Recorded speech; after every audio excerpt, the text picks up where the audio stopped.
오늘 제목은 총독과 왕 앞에 서게 된 바울입니다. 총독과 왕 앞에 서게 된 바울. 본문에 묘사된 바울의 모습은 한낱 죄수입니다. 가이사랴 감옥에 2년이나 갇혀 있었고 언제 풀려날지 모르는 신세입니다. 인간적으로 보면 실패자의 인생이죠. 감옥의 차가운 벽 앞에서 그가 무엇을 생각했을까요? 내가 여기 갇혀서 무엇을 할 수 있을까라고 하며 좌절했을 수도 있습니다. 하지만 그 무대 뒤편에 하나님은 조용히 그러나 놀랍게 일하고 계셨습니다. 바울이 생각지도 못하신 방식으로 하나님은 로마, 곧 제국의 심장부로 향하는 복음의 길을 조용히 열고 계셨습니다. 하나님께서 바울에게 로마에서도 복음을 전해야 할 것이다 라고 약속을 해주셨습니다. 하지만 그 약속이 곧바로 이루어진 것은 아니었어요. 벨릭스 총독은 바울의 사건에 결정을 내리지 않았고 바울은 아무런 진전 없이 2년이라는 시간을 감옥에서 억류당한 채 보내야 했습니다. 그가 할 수 있었던 것은 단 하나, 하나님의 때를 기다리는 것이었습니다. 하나님의 약속을 신뢰하며 하나님의 때를 기다리는 것. 억지로 기다리는 시간만큼 우리의 인내와 마음을 시험하는 일도 없습니다. 그러나 하나님은 바로 그 자리에서 바울을 더 깊고 견고하게 준비시켜 주셨습니다. 때때로 하나님은 우리를 아무것도 할 수 없는, 아무것도 선택할 수 없는 상황에 몰아넣기도 하시고 또 멈춘 것 같은 시간을 통해서 하나님의 때를 배우게 하십니다. 여러분 혹시 지금 여러분의 인생이 마치 조명이 꺼진 무대 뒤편에 서 있는 것 같은 생각을 하십니까? 아무도 나를 주목하지 않는 자리, 억울한 오해와 막힌 길 앞에서 왜 나만 이런 시간을 보내야 하는가라고 질문하고 계십니까? 오늘 말씀이 은혜가 되어서 다시 소망의 눈으로 하나님의 일하심을 바라보실 수 있기를 바랍니다. 하나님께서 마침내 바울을 로마로 인도하셨던 것처럼 우리의 삶도 하나님의 거대한 이야기 안에 있음을 믿으셨으면 좋겠습니다. 자, 1절을 보고자 합니다. 본문이 이렇게 시작을 합니다. 베스도가 부임한 지 3일 후에 가이사랴에서 예루살렘으로 올라가니, 올라갔다는 것은 예루살렘이 높은 지대에 있기 때문에 올라갔다라고 말을 하는 거죠. 베스도가 총독으로 새로 부임을 했습니다. 벨릭스 총독에 이어서 이제 부임했습니다. 3일 후에 가이사랴에서 예루살렘으로 올라갔습니다. 새로 부임한 이 총독 베스도는 유대 지역에 도착하자마자 가장 먼저 예루살렘을 방문을 했는데요. 그 이유는 정치적으로 또 행정적으로 예루살렘이 핵심지였기 때문입니다. 이렇게 예루살렘을 조속히 방문한 것은 그가 행정수장으로서 신중함과 판단력을 갖추고 있던 인물이라는 것을 보여주고 있습니다. 당시 예루살렘은 종교적 열기와 정치적 민감성이 극대화된 도시였습니다. 그는 새로운 총독으로서 민심을 다스리고 통제권을 갖기 위해서 가장 중요한 곳부터 찾은 것입니다. 그런데 베스도의 방문을 제일 먼저 활용한 사람들이 있었습니다. 대제사장들과 유력한 자들이라고 해요. 이것은 유대 종교 지도자들, 사내들인 공회원들이라고 보시면 됩니다. 자, 이들이 베스도가 도착하자마자 바울을 고소하며 바울을 예루살렘으로 좀 데리고 와달라고 요청을 합니다. 그렇게 하는 목적이 뭘까요? 정당한 재판을 통해서 바울에게 정당한 판결을 내리기 위해서입니까? 성경은 분명히 말하고 있는데 길가에 매복해 있다가 그를 죽이려고 하려는 것이다. 이렇게 말씀해요. 길가에 매복해 있다가 죽이려고. 그런데 이것이 첫 번째 시도가 아니었습니다. 2년 전에도 이러한 음모를 꾀하고 있었는데 실패로 돌아갔었죠. 그때 실패했던 계획을 다시 꺼내 들고 이번에는 성공을 해보려는 겁니다. 2년이 지나도록 이들의 적개심은 식지 않았습니다. 더 충격적인 것은 이런 음모를 꾸미는 사람들이 평소 사람들에게 존경을 받는 경건한 종교 지도자들이었다라는 거죠. 그런데 무려 2년 동안 마음속에 칼을 품고 기다리며 죽일 기회를 엿보고 있었던 거예요. 사실 인간의 징후가 얼마나 깊고 집요한지를 우리는 볼 수가 있습니다. 이렇게 경건하고 종교 지도자임에도 불구하고 여전히 적개심을 품고 또 합당한 적개심도 아닌 자신의 이익을 위해서, 자신의 자존심을 위해서 칼을 품고 죽이려고 하는 이러한 모습은 우리의 인간이 얼마나 나약하고 악하며 증오심이 깊다라는 것을 보여주고 있습니다. 여기서 우리는 중요한 교훈을 얻게 되는데, 마음속에 있는 분노를 그대로 두면 그것은 결국 우리를 맹목적인 행동으로 끌고 간다는 겁니다. 기도함으로 하나님께 우리의 감정을 맡기지 않는다면 그 감정은 언젠가는 죄의 도구가 돼서 우리 자신과 주변을 상하게 만들 겁니다. 혹시 마음속에 여전히 분노가 차올라서 풀지 못하는 상태에 있는 분들이 계십니까? 겉으로는 괜찮아 보여도 그 감정이 시간이 흐를수록 점점 깊어집니다. 어느 순간 예상치 못한 방법으로 터져나올 수가 있는 거예요. 해결되지 않는 분노는 반드시 표면 위로 떠오르게 되고 결국 우리 삶에 상처와 파괴만 남기게 됩니다. 지금 그 감정을 기도하면서 하나님께 가져가시길 바랍니다. 하나님만이 우리 마음을 다스리실 수 있는 왕이십니다. 이처럼 유대 지도자들은 종교적 정당성이라는 외피를 두르고 암살이라는 악을 정당화했습니다. 정당한 재판을 가장했지만 실상은 법을 악용한 살인 시도였어요. 오늘날에도 비슷한 모습들이 사회 곳곳에 존재합니다. 정의를 외치지만 실제로는 권력과 이익을 위한 수단으로 법이 남용되는 모습을 종종 보게 됩니다. 이런 게 바로 현대판 사내들인 행태라고 할 수가 있습니다. 그들이 미워했던 대상은 바울 한 사람이 아니었습니다. 그들이 왜 바울을 미워했나? 바울의 입으로 증거하는 내용, 바로 예수 그리스도의 복음을 미워했던 것이죠.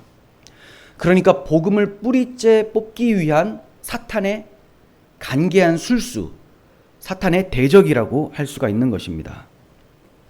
예수님께서 같은 이유로 대제사장과 장로들에게 고발을 당하셨고 결국 십자가에서 죽으셨어요.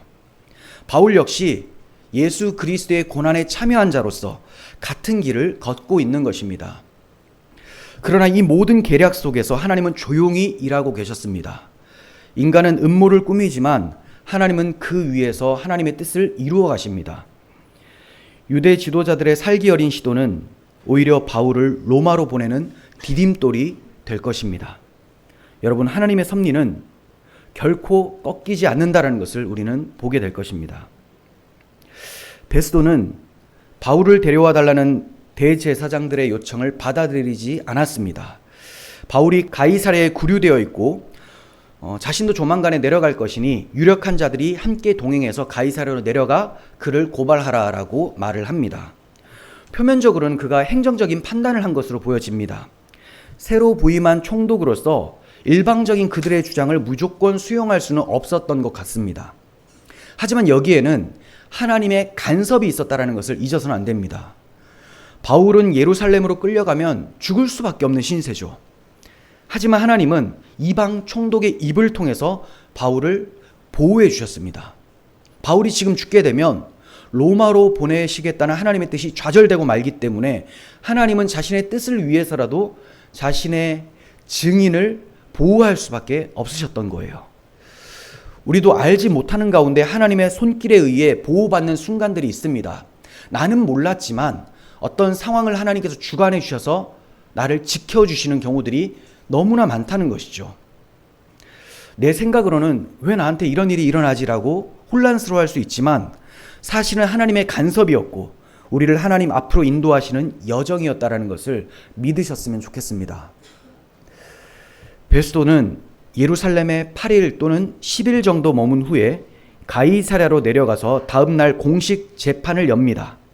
이게 바울 입장에서는 공식적인 재판으로 세 번째 재판이에요.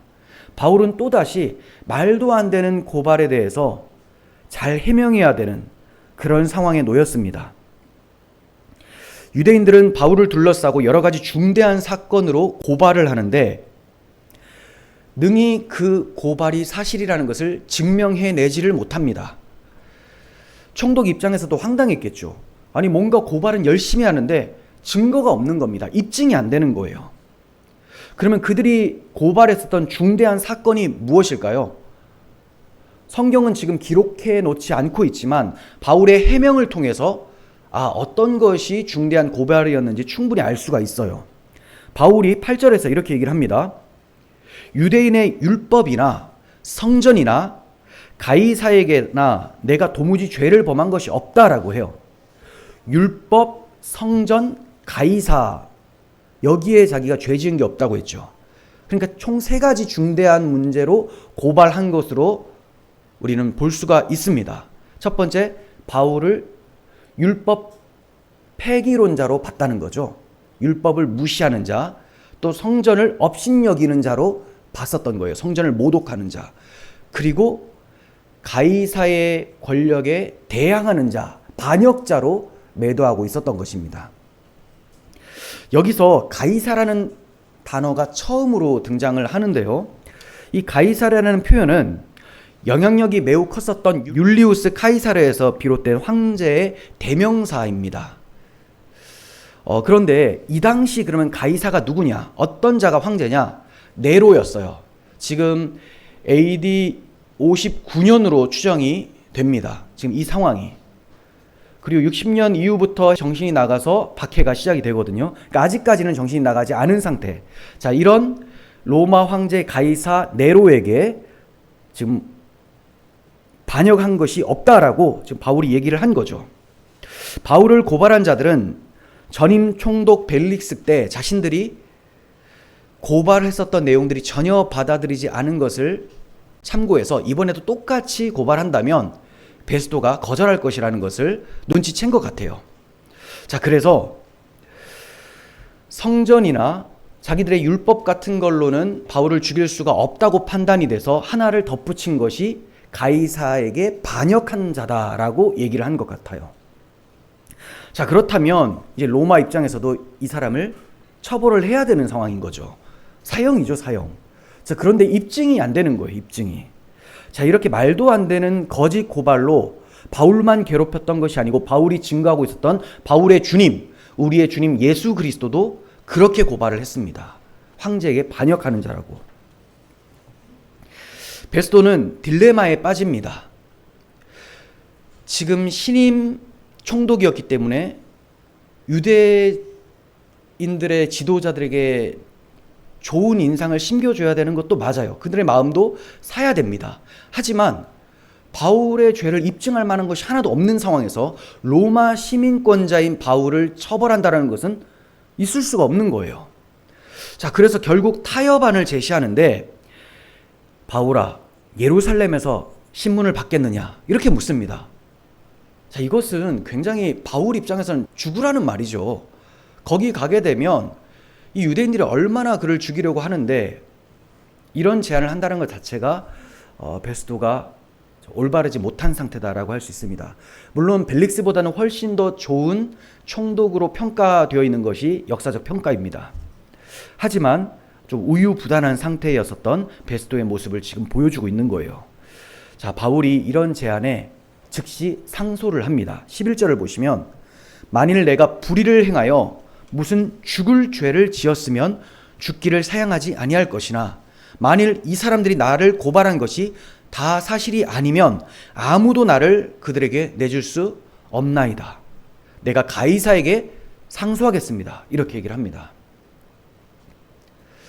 지금 바울은 법적 선택을 하면서 동시에 믿음의 결단을 하고 있는 겁니다.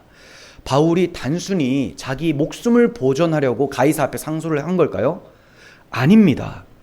주님께서 그에게 나타나셔서 하셨던 말씀을, 약속을 기억하고 있기 때문에 네가 예루살렘에서 나의 일을 증언했던 것처럼 로마에서도 그렇게 해야 될 것이다 라고 약속을 해주셨기 때문에 약속을 믿고 가이사에게 상소하는 거예요. 사실 바울이 어디에서 죽냐면 로마에서 죽임을 당합니다. 그러니까 단지 자기의 목숨을 연장하기 위해서 로마로 가겠다고 말한 것이 아니라 자기가 죽을지언정 하나님의 약속, 주님의 명령을 따라 로마로 가는 것이 맞다라고 판단을 한 것이죠. 사실 이런 상황이 되면 두려움에 사로잡혀 풀려나기를 간구하며 숨어 지냈을 수도 있습니다. 하지만 바울은 로마행을 택하는 거예요. 하나님께서 이런 믿음과 결단의 사명자를 로마 군으로 호위하여 안전하게 로마로 보내주십니다.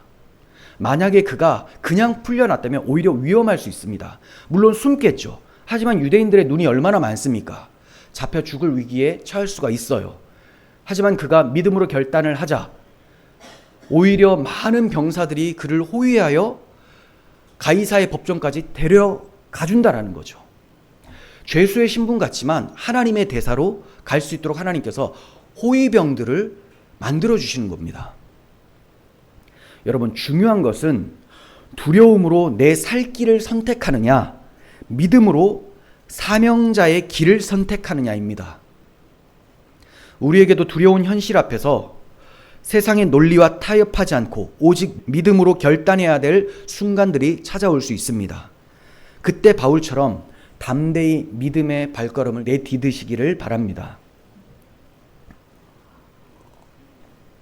13절을 보시면 며칠 후 아그리빠 왕이 누이 버니게와 함께 총독 베스도에게 인사를 하려고 가이사랴에 도착을 합니다. 로마 체제 아래에서 총독은 황제가 직접 임명을 하는 자리입니다. 그렇기 때문에 속국이었던 유대인의 왕보다는 서열이 더 높아요. 우리가 생각할 때는 왕이 더 높은 것 아닐까라고 생각을 하겠지만 지금 총독 베스도는 로마 황제 아래에서 그 지역을 다스리고 있었던 최고 책임자고, 아그리빠 같은 경우는 유대인들의 왕으로서 로마 속국입니다. 그러니까 총독보다는 힘이 없어요. 총독은 군사력을 동원할 수 있는 권력을 가지고 있고, 이 아그리빠 왕, 유대인의 왕은 성전을 좀 다스릴 수 있는, 성전 사무를 돌볼 수 있는 권한과 대제사장을 임명하고 해임할 수 있는 권한이 있습니다. 그러니까 유대인 관련해서는 유대인의 왕이 힘이 있지만 전체적으로 봤을 때는 로마 총독이 훨씬 힘이 있는 거죠. 그래서 베스도 총독이 새로 부임했다는 사실을 듣고 아그리빠 왕과 그의 누나 버니게가 함께 인사를 드리려 의전상 이제 오게 된 겁니다. 이때 등장하는 아그리빠 왕은 헤롯 아그리빠 2세예요. 성경에 헤롯이라는 단어와 또 아그리빠라는 단어가 자주 사용이 되는데 다 다른 인물들이기 때문에 제가 말씀을 드립니다. 여기에 아그리빠 왕은 헤롯 아그리빠 2세. 자, 이 사람이 누구냐? 아기 예수님을 죽이려고 했었던 헤롯 대왕의 증손자입니다. 그리고 세례 요한을 참수한 갈릴리의 분봉왕이었었던 헤롯 안티파스의 조카입니다. 그리고 사도 야고보를 죽이고 베드로를 옥에 가두었던, 그리고 하나님께 돌리는 영광을 자기가 받아서 어떻게 됩니까? 벌레에 먹혀 죽은 사람, 바로 헤롯 아그리파 1세의 아들이에요. 그리고 우리가 앞서 살펴봤었던 벨릭스 총독의 아내였었던 드루실라의 오빠예요. 이런 아그리파 2세는 로마 정치와 유대 종교에 모두 능통한 인물이었습니다. 그는 로마 황제의 신임을 받아서 유대인의 왕으로 세워졌어요. 그리고 대제사장권을 임명할 수 있고 해임할 수 있고 또 성전 사무를 감독할 수 있는 권한을 가진 아주 힘이 있는 사람이었습니다. 자, 그리고 그의 누이 버니게도 함께 등장을 하는데, 그녀는 유대 귀족 사회에서 강한 영향력을 미쳤었던 인물입니다. 그녀와 동생인 아그리파 2세는 부적절한 관계로 소문이 나 있었습니다. 후에 로마 장군이자 훗날 황제가 되는 티투스와도 연인 관계로 유명한 사람이었습니다. 이처럼 아그리빠와 버니게의 화려한 권위, 모습 뒤에는 도덕적으로 많은 지탄을 받은 타락한 삶이 있었습니다. 이 두 사람이 며칠 동안 가이사랴에 머무는 동안에 베스도가 바울의 일을 그들에게 상의합니다. 왜냐하면 아무래도 아그리빠 왕은 유대인의 왕이기 때문에 율법을 자신보다 훨씬 잘 알고 있겠죠. 유대교의 특성들에 대해서도 잘 알고 있었을 겁니다. 그래서 자문을 구하는 거예요. 하지만 하나님께서는 이 기회를 통해서 바울로 하여금 유대와 로마 최고 지도자들에게 복음을 증언할 수 있는 기회로 삼으시는 겁니다. 눈에 보이는 권세는 바울을 재판하는 자들로 보입니다. 하지만 하나님의 눈으로는 바울이야말로 복음을 전하는 대사입니다. 그들은 하나님께서 대사를 보냈을 때 그 내용을 듣는 청중일 뿐이라는 거죠. 바울은 지금 피고가 아니라 세상 권세자들 앞에 선 하나님의 증인으로 나와 있습니다. 이 장면은 죄로 물든 세상 한가운데서 복음이 결코 침묵하지 않고 선포된다는 메시지를 우리에게 전해줍니다. 오늘날에도 타락한 정치 권력, 왜곡된 정의, 무너진 도덕 앞에 서 있습니다. 그러나 하나님은 이 시대에도 복음의 사람들을 그러한 자리로 부르시며 세상의 권세자들 앞에서도 담대히 복음을 증거하게 하시고 하나님의 진리를 지키도록 우리에게 기회를 주십니다. 사실 오늘 우리가 살아가는 세상은 신앙적 양심과 상식으로는 도무지 용납할 수 없는 그러한 일들이 공공연하게 벌어지고 있습니다. 특히 진리를 저버리고 부패한 심령을 가진 사람들이 법과 질서라는 명분을 내세워서 도리어 경건하고 정의로운 이들을 억압하고 판단하는 일들이 빈번합니다. 최근에 기독교 보수주의를 대표하고 있는 극동방송이 압수수색을 당했고 여의도 순복음교회도 압수수색을 당했고 그 대표자들도 사택이 압수수색 당했습니다. 제가 수요일 기도회 때도 말씀을 드렸지만 이런 것이 한 교회나 방송국에 국한되는 것이 아니라 앞으로 보수적인 신앙을 가진 복음을 가지고 있는 교회를 향한 칼날이 될 수 있다. 이것이 시작점이다라는 것. 이것을 우리가 기억하지 못한다면 우리 너무나 안일하게 신앙생활을 하고 말게 될 것입니다. 이런 것들에 있어서 우리가 기도로 준비하셔야 되고 분별할 수 있어야 됩니다. 이러한 현실은 이 세상이 얼마나 깊이 죄에 물들어 있는지 적나라하게 보여주는 증거가 됩니다. 그러면 이러한 현실 속에서 우리는 어떠한 마음가짐으로 어떠한 믿음으로 살아가야 될까요? 성경은 우리에게 분명히 가르쳐주고 있습니다. 디도서 2장 11절부터 보겠습니다. 모든 사람에게 구원을 주시는 하나님의 은혜가 나타나. 자, 우리가 앞으로 살아가게 되는데 그 사는 힘이 어디냐? 원동력. 하나님의 은혜가 나타나서 그렇게 살게 된다는 거예요. 그래서 이 처음 서두가 굉장히 중요합니다. 은혜를 구하셔야 됩니다. 모든 사람에게 구원을 주시는 하나님의 은혜가 나타나서 우리를 어떻게 만드신다고요? 우리를 양육을 하시는데 경건하지 않은 것과 이 세상 정욕을 다 버리고 하나님의 창조 질서를 파괴하고 하나님이 주신 천부 인권과 윤리 도덕들을 파괴하려는 것, 이러한 시도들에 넘어가지 말고 이걸 멀리하라는 겁니다. 신중함과 의로움과 경건함으로 이 세상에 살고 마음으로만이 아니라 입으로도 입에 재갈을 물리셔야 됩니다. 하나님이 기뻐하시는 그러한 단어들을 사용하셔야 됩니다. 신중함과 의로움과 경건함으로 이 세상을 살고 복스러운 소망과 우리의 크신 하나님 구주 예수 그리스도의 영광이 나타나심을 기다리게 하셨으니 재림의 날, 완전한 구원의 날에 하나님 나라에서 영원토록 하나님을 찬송하고 하나님 뜻에 온전히 순종하게 될 그날을 소망 중에 기다리며 살라고 하나님이 은혜를 부어주시는 거예요. 은혜 받은 자, 설교를 통해 복음을 통해 은혜를 받은 자는 이러한 삶의 열매를 맺어 가죠. 하나님께서 은혜가 나타나게 하셔서 우리를 양육하시면 이런 삶이 나타난다고 하니 은혜 받은 자는 이렇게 살아야 되고 이렇게 살기를 추구해야 된다는 겁니다. 자, 이렇게 소망 중에 주의 재림을 기다리게 하셨으니 14절 그가 우리를 대신하여 자신을 주신 이유가 뭐냐? 모든 불법에서 우리를 속량하시고 우리를 깨끗하게 하사 선한 일을 열심히 하는 자기 백성이 되게 하려 하심이라. 우리는 그냥 나중에 죽어서 주님 오시면 부활의 몸으로 좋은 곳에 간다. 등 따시고 배부르고 내가 원하는 것 다 가질 수 있는 그곳에 간다. 이런 생각을 하는 사람들이 아닙니다. 주님께서 자신을 우리를 대신하여 십자가에서 내어주신 것은 우리를 하나님의 백성답게 하시려고, 우리를 깨끗하게 하여 선한 일을 열심히 하는 하나님의 백성 되게 하시려고 그렇게 구원해 주신 거죠.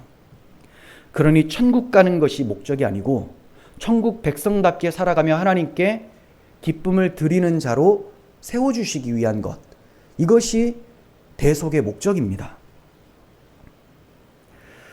바울처럼 우리도 이 세상에서 하나님 나라의 대사로 부름을 받았다는 것을 잊어서는 안 됩니다. 타락한 세상 속에서도 신앙 양심을 지키고 그리스도의 심판대를 바라보는 자로 살아가시길 바랍니다. 그리고 악인의 결국은 그리스도의 심판대 앞에서 행한 대로 보응받게 된다라는 사실을 아시고 공의로 심판하시는 하나님께 모든 것을 의탁하며 인내와 소망의 믿음으로 살아가시기를 바랍니다. 일어나는 악 때문에 여러분들의 마음과 입을 더럽히지 마시고 기도하며 공의의 하나님께 의탁하시며 분별하며 각자의 처소에서 사명을 감당하시길 바랍니다. 이제 총독 베스도가 아그리빠 왕과 버니게에게 터놓고 말한 내용을 보겠습니다. 14절 하반절부터 19절입니다. 자, 이렇게 말합니다. 벨릭스가 한 사람을 구류에 두었는데 내가 예루살렘에 있을 때 유대인의 대제사장들과 장로들이 그를 고소하여 정죄하기를 청하기에 내가 대답하되 무릇 피고가 원고들 앞에서 고소사건에 대하여 변명할 기회가 있기 전에 내주는 것은 로마 사람의 법이 아니라 하였노라. 그러므로 그들이 나와 함께 여기 오매 내가 지체하지 아니하고 그 다음 날에 재판 자리에 앉아 명하여 그 사람을 데려왔으나 원고들이 서서 내가 짐작하던 것 같은 악행의 혐의는 하나도 제시하지 아니하고 오직 자기들의 종교와 또는 예수라 하는 이가 죽은 것을 살아있다고 바울이 주장하는 그 일에 관한 문제로 고발하는 것뿐이라. 베스도는 고소자와는 달리 바울이 저지른 중대한 일을 전혀 찾을 수 없었다라고 얘기를 하고 있습니다. 그리고 마지막에 매우 중요한 문제를 말하죠. 매우 중요한 것. 바울이 변호하고 있었던 것은 죽음을 이기고 부활하신 예수 그리스도였다라는 겁니다. 그런데 베스도 입장에서는 그 예수는 여전히 죽은 자예요. 그러니까 이렇게 말을 했던 거죠. 예수라 하는 이가 죽은 것을 살아있다고 바울이 주장을 했는데 이것 때문에 고발을 했더라. 베스도가 바울을 통해서 분명히 복음을 들었을 겁니다. 하지만 전혀 믿지를 못하고 있어요. 분명히 바울은 유대인의 손에, 로마 군사의 손에 잡혀 죽은 그 예수가 3일 후에 부활하여 지금 살아계시다. 내가 그분을 만났다. 지금까지 계속 법정에서 그러한 변호를 했듯이 이것을 직접 말했을 수도 있고 또는 전해 들었을 수도 있습니다. 하지만 베스도는 믿지를 못하죠. 복음은 살아계신 예수님을 전파하는 겁니다. 예수의 정신을 전파하는 것은 다른 복음이에요. 예수의 정신 아니에요. 인류의 그리스도의 희생 정신을 배우라는 것이 기독교다라고 주장하는 자들이 자유주의 신학이고 이게 다른 복음입니다. 우리는 그리스도가 십자가에서 죽으셨다가 부활하셔서 나의 모든 죄를 사하신 살아계신 하나님의 아들입니다. 이것을 믿는 거죠. 그 아들이 죽기까지 사랑하신 그 사랑을 힘입어서 나도 사랑하며 사는, 여기에 이제 정신이 들어가는 거죠. 복음의 은혜를 입고 예수가 누구신지를 알고 그분을 고백하는 것. 예수님께서 제자들에게 질문하셨던 것이죠. 너희는 나를 누구라 하느냐? 이것에 대한 대답이 확실하게 있고 나서 그 예수 그리스도, 하나님의 아들 그리스도라는 그분이 나를 위하여 십자가를 지시고 대속하셨다. 그런데 그분이 죽은 것으로 끝난 것이 아니고 부활하셔서 바울을 만나 주셨던 것처럼 나의 심령에 찾아오셔서 구원을 베풀어 주셨다. 그리고 그분은 장차 다시 오실 것이다. 이것을 믿는 믿음, 그리고 나서 예수 그리스도의 십자가의 길을 따라 복음을 전하며 사랑을 실천하는 겁니다.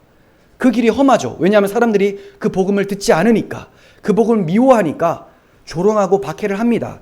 그럼에도 형제 사랑하는 마음으로, 이웃 사랑하는 마음으로 십자가를 지고 고난을 따라 가는 거죠. 그게 예수의 정신인 거죠.